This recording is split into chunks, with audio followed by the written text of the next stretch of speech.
My sister stole the man I loved by telling him I cheated, then married him while pretending to be my support system. But when I discovered her secret blog and sent it to a journalist friend, everything she built began to fall apart. And what happened next left her speechless. I'm Aria, a 32-year-old UX designer living in Seattle, and if you'd told me a year ago I'd be standing at my sister's engagement party, faking a smile while my stomach churned, I wouldn't have believed you. But here I am, clutching a glass of cheap Chardonnay, watching Chloe, my 28-year-old sister, twirl around the room, her laughter louder than anyone else's. She's always been like that, bright, bold, the kind of person who sucks all the air out of a room. Me, I'm the steady one, the one who paid her phone bill when she forgot, who drove her to auditions when she swore she'd be the next big influencer. And now she's marrying Ethan, the guy I thought I'd spend my life with 5 years ago. To parties at some trendy loft downtown, all fairy lights and overpriced cocktails. I'm in a navy dress I bought on sale, trying to blend in, but Chloe's in this sparkly white jumpsuit, looking like she stepped off a Pinterest board. She's clinging to Ethan's arm, and he's smiling, but it's tight, like he's posing for a photo he doesn't want taken. I catch his eye for a second, and he looks away fast, fiddling with it. Ethan's 33 now, a pilot with that same easy charm I fell for back then. I haven't seen him in years, not since he stopped calling, stopped texting, just vanished from my life like I was nothing. And now he's here, engaged to my sister. How does that even happen? I take a sip of wine, trying to focus on the small talk around me. Our mom, Grace, is chatting with Chloe's friends, her laugh a little too loud. Mom's 60, retired from teaching, and she's always adored Chloe, her free spirit. I love Mom, but sometimes it feels like she sees me as the boring one, the one who doesn't need her because I've got it all together. I don't, not really. I'm good at my job, sure. Designing apps, making sure buttons are where people expect them to be, but it's not like I'm saving the world. I'm just Aria. Reliable. Chloe's voice cuts through the noise. Aria, come here. She's waving me over, her engagement ring glinting. I weave through the crowd, pasting on a smile. Tell everyone how you helped me pick this venue, she says, looping her arm through mine like we're best friends. Her perfume's too sweet, clogging my throat. Aria's so good at details, she adds, and her friends nod, impressed. I mutter something about budget spreadsheets and they laugh, but Chloe's already turning away, on to the next thing. Ethan's standing there, though, and for a moment, it's just us. Hey, he says, voice low. Been a while. His eyes are the same hazel I used to stare into, but there's something guarded now. Yeah, I say, my throat tight. Congrats, I guess. He opens his mouth, then closes it, like he's not sure what to say. Before I can figure out what's happening, Chloe's back, tugging him toward the dance floor. Don't bore her, babe, she calls over her shoulder, and I'm left standing there, feeling like I'm 27 again, watching him slip away. I need air. I step onto the balcony, the city lights blurring below, my mind spinning, pulling me back to 5 years ago. Ethan and I met at a friend's barbecue, bonded over bad karaoke, and shared fries. He was funny, thoughtful, the kind of guy who'd text just to say he saw a dog that looked like mine. We'd dated for a year, talked about moving in together. Then he started pulling back, missed dates, vague excuse. One day, he just stopped answering. I cried for weeks, blamed myself, wondered what I did wrong. Chloe was there, bringing me ice cream, saying I deserved better. I believed her. But now, seeing them together, it's like a puzzle piece doesn't fit. I think about Chloe back then, always asking about Ethan, teasing me about how I wasn't fun enough for him. She'd borrow my clothes, show up at our dates, uninvited, laughing it off like it was nothing. I shake my head, trying to push the thoughts away. She's my sister. She wouldn't... Would she? I scroll through my phone, looking at old photos. There's one of me and Chloe at a fair, eating cotton candy, her arm around me. We were close, weren't we? I mean, I practically raised her after Dad left when I was 15. Mom worked double shifts, so I made sure Chloe did her homework, got to soccer practice. I didn't mind, not really. She was my kid sister, all big eyes and bigger dreams. But lately, it's like she's rewriting our story, making me the sidekick in hers. Inside, Chloe's telling a story, her voice carrying. "Oh, Ethan loves adventurous girls," she says, loud enough for me to hear. "Not the stay-at-home type." Her friends giggle, and I feel my cheeks burn. Is that what she thinks of me? The boring one who designs apps while she's out living her best life? I grip the railing, my knuckles white. Ethan's laughing too, but it's off, like he's not fully in on the joke. I head back inside, grabbing another drink. Mom pulls me aside, her face soft. "You okay, honey? You're quiet." I shrug, not trusting my voice. "Just tired," I say. She pats my hand, but her eyes are already on Chloe, glowing under the lights. "She's so happy," Mom says, almost to herself. "They're perfect together." I nod, but something twists in my chest. Perfect? Then why does it feel like I'm the one paying for it? The party drags on, and I'm counting the minutes till I can leave. Chloe's posting selfies with Ethan, her captions full of hearts. I'm tagged in one, smiling like I mean it. I stare at the photo, at her arm around him, at his stiff grin. Something's not right. I don't know what it is yet, but it's there, like a crack in a window you don't notice until it spreads. I slip my phone into my purse, my heart heavy. This isn't just about losing Ethan anymore, it's about Chloe, about us, about everything I've been too scared to see. It's the wedding day, and I'm in the bridal suite, my hands shaking as I help Chloe with her dress. The room smells like hairspray and roses, and her friends are giggling over mimosas. I'm trying to focus, pinning her veil, when my phone buzzes in my pocket. I ignore it at first, but it buzzes again, insistent. "One sec," I mutter, stepping back. It's a text from her, sent to just me. A photo loads, an old one, me, her, and Ethan at some dive bar. Underneath, she's written, "Everyone betrays in their own way." I freeze, my breath catching. What the hell does that mean? I stare at the screen, my thumb hovering. The photos from years ago, before everything fell apart. I'm laughing in it, clueless, while she's smirking, her eyes sharp. I glance at her now, chatting with her maid of honor, acting like nothing's wrong. My heart's pounding, and I shove my phone back in my pocket, forcing a smile. "Veil's good," I say, my voice too tight. She doesn't notice, just twirls in front of the mirror, gushing about how perfect everything is. I nod, but my mind's racing. Why send that now? Why today?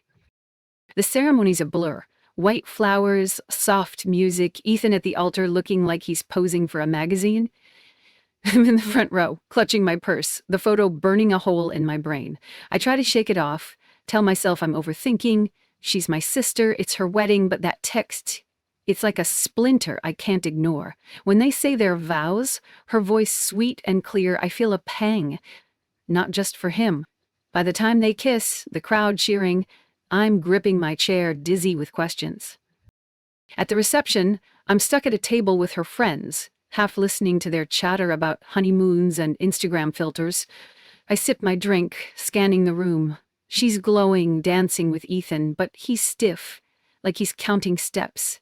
I catch myself staring and look away, digging through my purse for my phone. I pull up the photo again, zooming in on her face. That smirk. It's not just confident, it's something else, something calculated. I scroll back through our old texts, something I haven't done in years. There's one from her, months after Ethan ghosted me. "He's not worth it, sis. You're better off." I believed her then. Now, it feels like a script. I'm spiraling when Jake, Ethan's old friend, plops down next to me, beer in hand. He's loud, a little drunk, going on about the wedding. "She really went all out, huh?" he says, nodding toward her. "Worked hard to lock him down." I laugh, thinking he's joking, but there's a glint in his eye, like he's said too much.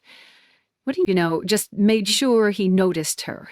Back when you two were..." He trails off, catching himself, but it's too late. My stomach drops. "When we were what?" I press, leaning closer. He looks uncomfortable, muttering something about it being old news. But I don't let up. "Jake, tell me..."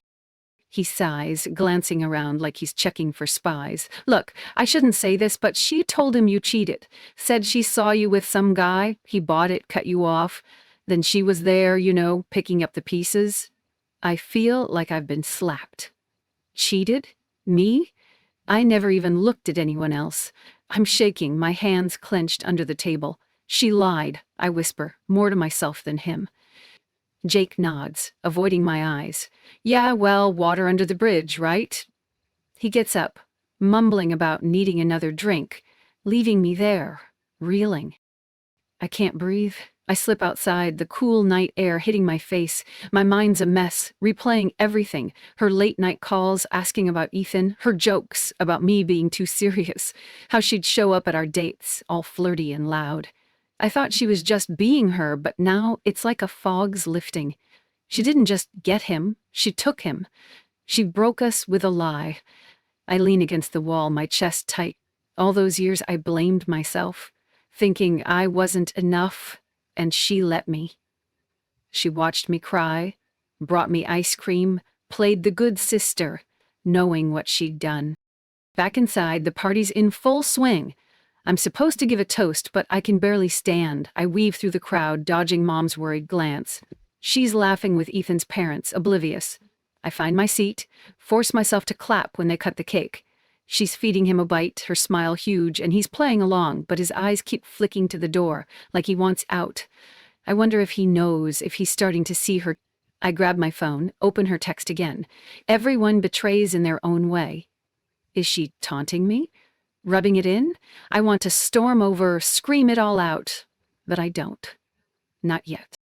The photographer's circling, yelling for family photos. I'm pulled in, standing next to her, our shoulders touching. Smile, sis, she whispers, her voice syrupy. I do, but it's brittle, like glass about to crack. The flash goes off, freezing us there, her beaming, me hollow.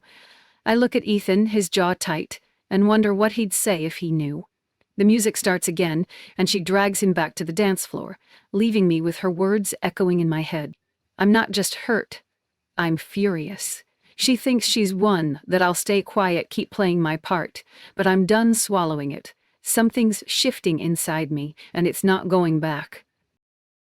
I can't keep it in anymore. It's been 2 days since the wedding, and that photo, her texts, Jake's words, they're eating me alive. I'm sitting in my apartment, scrolling through old messages, my coffee cold on the table. Every memory feels tainted now, like she's been playing me for years. I grab my keys, my pulse racing. I need answers. I need to hear it from her. Her place is a short drive away, and I'm there before I can talk myself out of it. She opens the door in sweatpants, her hair messy, like she's still on a post-wedding high. Hey, she says, all bright, like nothing's wrong. Didn't expect you. I step inside, my hands clenched, trying to stay calm. The apartment smells like vanilla candles, and there's a stack of unopened gifts in the corner. I don't sit down. Why'd you send that photo? I ask, my voice sharper than I mean it to be. She blinks, tilting her head. What photo? Oh, the bar one? Just a throwback, sis. Chill. Her laugh is light, but it's like nails on a chalkboard. No, I snap, stepping closer. You know what I mean, that text everyone betrays in their own way. What was that? She rolls her eyes, tossing her phone on the couch. God, you're so dramatic. It was just a joke. Why are you freaking out? I'm shaking now, my chest tight. A joke? You lied to Ethan. You told him I cheated. You broke us up. The words spill out, raw and jagged. Her face changes, just for a second. Wow, digging up ancient history. Ethan and I are married now. He chose me. Let it go. I feel like I've been punched. Let it go? You lied, Chloe. You watched me fall apart and said nothing. How could you do that? My voice cracks, and I hate it. Hate that she's seeing me like this. She crosses her arms, leaning against the counter. You're pathetic, you know that? Clinging to some old fling? Ethan didn't want you. He wanted someone fun, not whatever you are. I want to scream, to shake her. She laughs, sharp and cold. Oh, come on. Don't act like you're perfect. You were never serious about him anyway, always working, always so boring. I did him a favor. I'm reeling, trying to process how she's twisting this, making it my fault. I open my mouth, but nothing comes out. She's staring at me, daring me to push back, and I realize she's not sorry. Not even a little. This isn't over, she calls after me. Grow up, Arya. But I'm already gone, my heart pounding so loud it drowns her out. I'm in my car, gripping the wheel, tears burning my eyes. I don't let them fall. Not yet. I drive aimlessly, ending up at a park, the one we used to go to as kids. I sit on a bench, watching leaves skitter across the grass, and call Mom. I need someone to hear me, to believe me. Hey, honey, she answers, her voice warm. I spill everything. She lied, Mom. She stole him. How could she do that to me? There's a pause, too long, and my stomach twists. Arya, she says finally, you're upset. I get it. But Chloe's married now. Stirring this up? It's not fair to her. I'm stunned. Fair to her. What about me? She lied, Mom. My voice is loud, desperate.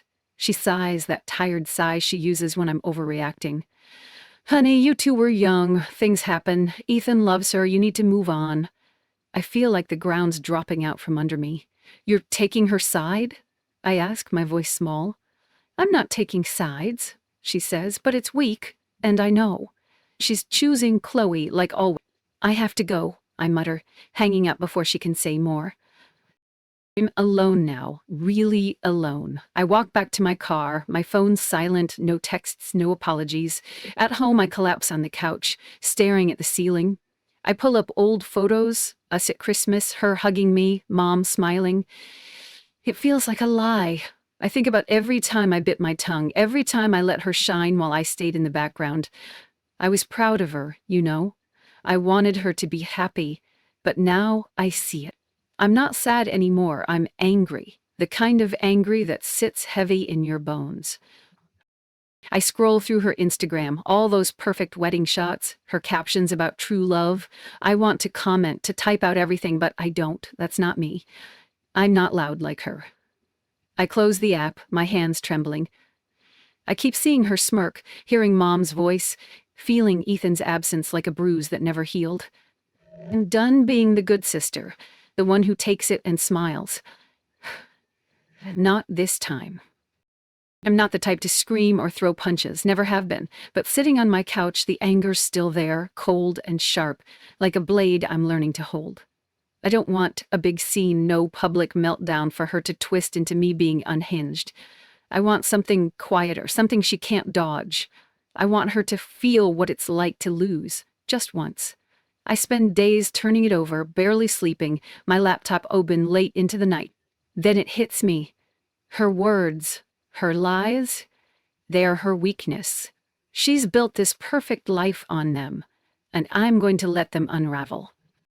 I remember Quinn, Ethan's friend from way back. She's a journalist, the kind who sniffs out stories like a bloodhound. We met at a barbecue years ago, hit it off over shared eye rolls at bad karaoke. She's nosy but fair, always digging for the truth without making it personal. I find her on LinkedIn, send a casual message, just catching up.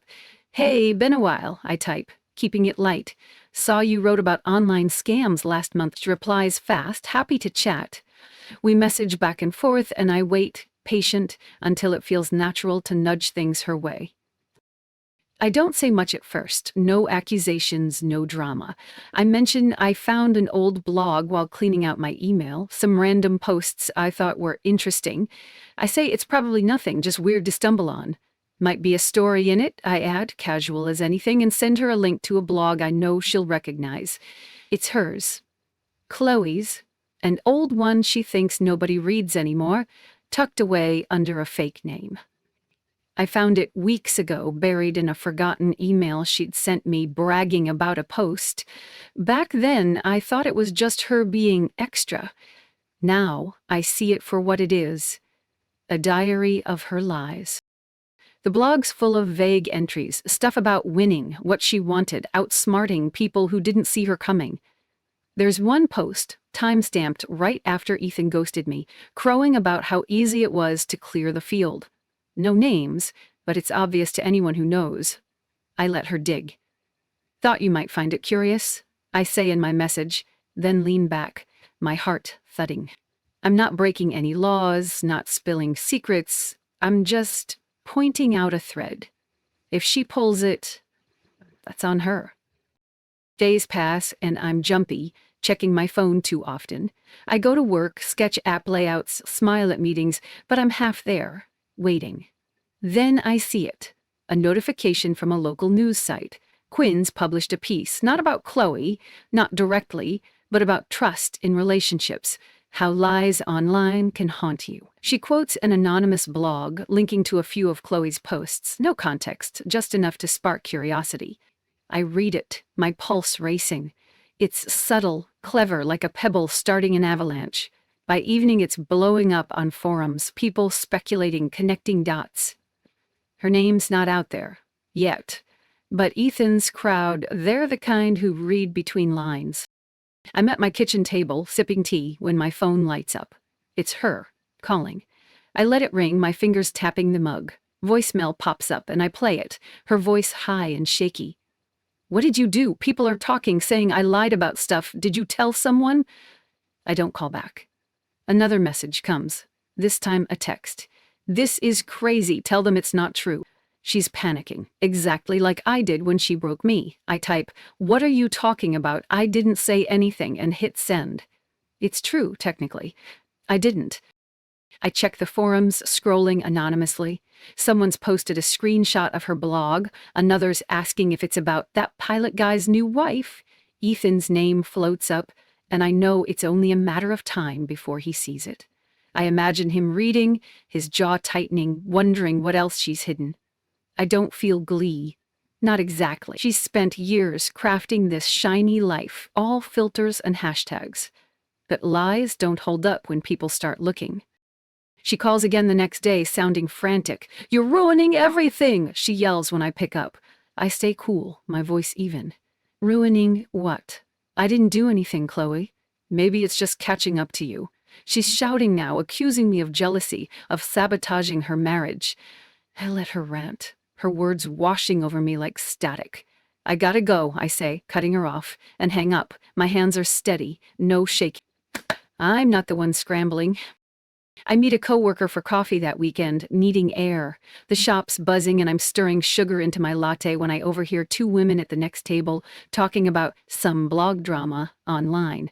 I hide a smile, pretending to check my phone. It's spreading, not loud, not messy, but enough. Ethan's family, they're old school, big on trust. I bet they're asking questions, whispering over her dinner. She's probably explaining herself right now, tripping over her own excuses. I'm not done, but I'm not rushing either. I've got more screenshots, more posts I could find if I need to. For now, though, I wait. Let the ripples do their work. I'm not yelling, not crying, not begging for anyone to believe me. I'm just letting the truth slip out, bit by bit, like water through a crack. She thought she could bury what she did, keep me small, keep him blind. But I'm not invisible anymore. And this is just the start. It's been weeks since the blog post stirred things up, and I'm sitting in a cafe, sunlight spilling through the window, feeling lighter than I have in years. My phone's quiet, no more frantic calls, no desperate texts. I heard through a mutual friend that Ethan moved out, crashing with a buddy while he figured things out. Her perfect life's cracking, not with a bang, but with whispers, doubts piling up like dust she can't sweep away. I don't check her posts anymore. I don't need to. I know she's scrambling, and that's enough. She texted me last week, one line, "Can we talk?"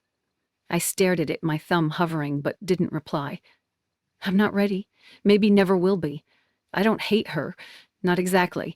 But I don't owe her my forgiveness either. I spent years giving her everything, thinking that's what sisters do. Now I see it differently. Family's not about who takes the most. It's about who shows up when it counts. She didn't. I'm done chasing her apology. I'm meeting Lucy today, my friend who pours coffee and always tells it straight. She slides into the booth across from me, her apron swapped for a flannel shirt, and grins. You look good, she says, stealing a fry from my plate.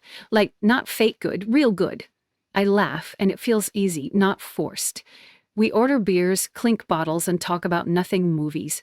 Her weird Tinder dates, my new project at work. It's simple, warm, like slipping into a favorite sweater. I tell her bits of what happened, not the whole mess. Just enough. She whistles low. Damn, you played that smart. Quiet but deadly. I shrug, but I'm smiling. Just let the truth do its thing, I say, and she nods, like she gets it. Work's been a bright spot. I got a promotion, leading a team now, designing an app for small businesses. It's challenging, but I love it. Figuring out what people need, making something that clicks. I'm good at it, and for the first time I'm letting myself feel proud. I used to think I had to stay small, let her shine, but I'm done with that. I'm building something for me, and it feels solid, like a house I can live in. Mom called the other day, her voice soft, hesitant. I didn't mean to hurt you, she said, and I could hear her twisting her rings, a nervous habit. She admitted she'd leaned too hard into Chloe's side, said she was scared of losing her. I should have listened, she added, and it was heavy, like she'd been carrying it a while. I need space, time to figure out what family means when trust gets dented. She's trying, though. That's something. I'm dating again. Nothing serious, just dinners, walks, a guy who makes me laugh. It's new, like stretching muscles I forgot I had. I'm not looking for forever, not yet. I'm just enjoying the moment, the way a good conversation feels, the flutter of possibility. I think about Ethan sometimes, not with longing, but with a kind of clarity. He wasn't mine to keep, but he didn't deserve her lies either. I hope he's okay, wherever he lands. I hope he learns to spot the truth better than I did. I'm scrolling Reddit one night, late, the glow of my screen the only light in my apartment. I stumble on a thread about betrayal, people spilling their stories, messy, raw, human. I start typing, my fingers moving before I can overthink it. My sister took everything I cared about, I write, and I thought I had to stay quiet, be the good one. I talk about the photo, the lies, the way I slipped the truth to someone who'd know what to do with it. I end with, sometimes the best revenge is letting someone's lies fall apart. I'm good now, thanks for listening. I hit post, my heart pounding, but it's not fear. It's release. Comments roll in, strangers saying they've been there, calling me strong, clever, real. I read them, my eyes stinging, and for the first time I feel seen, not for what I gave up, but for what I did. I close my laptop, lean back, and let out a breath I didn't know I was holding. The world's still turning, messy and loud. But I'm okay in it. I think about what I've learned, what I'd tell someone else in my shoes. Love's not about giving until you're empty, it's about knowing who's worth your heart.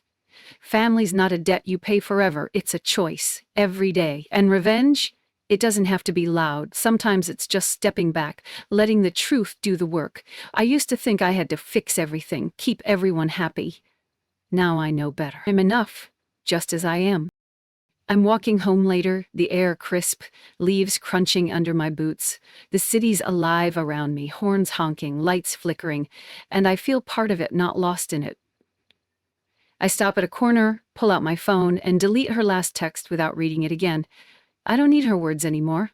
I've got my own. I slip my phone back in my pocket, tilt my head up to the sky, and keep walking. Wherever I'm going, it's mine to choose. If this hit close to home, hit subscribe, drop a comment, and let's talk. I'm here, and I listen.